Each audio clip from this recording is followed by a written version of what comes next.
sreće svi u panici, a iznutra vješte reklame sve u plastici. Nije invazija, to ti je biznis, brate. Galaktički mol, ono što naši ljudi mogu da shvate.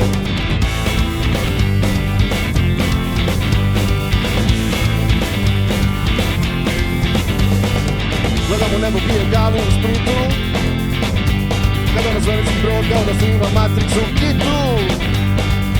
Ljudi viču gotovi smo došli po nas vanzemaljci, ono let display popis 90 na organski koton u majici.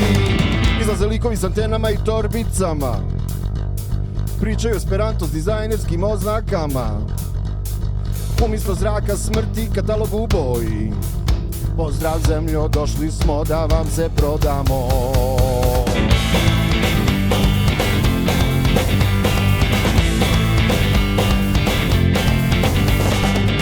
Evo sjećaju svi u panici, a iznutra pješe reklame sve u plastici.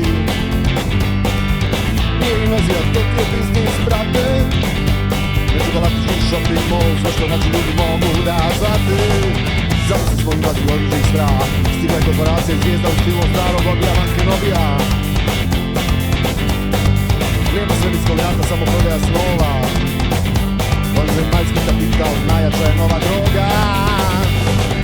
NLO sjeće svi u panici, a iznutra plješte reklame sve u plastici.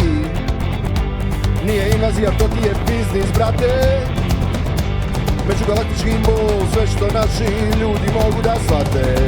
I sad stojim ispred tog centra, gledam šarene svjetlosne fontane, dok vanzemaljski DJ vrti lopu sa Plutona.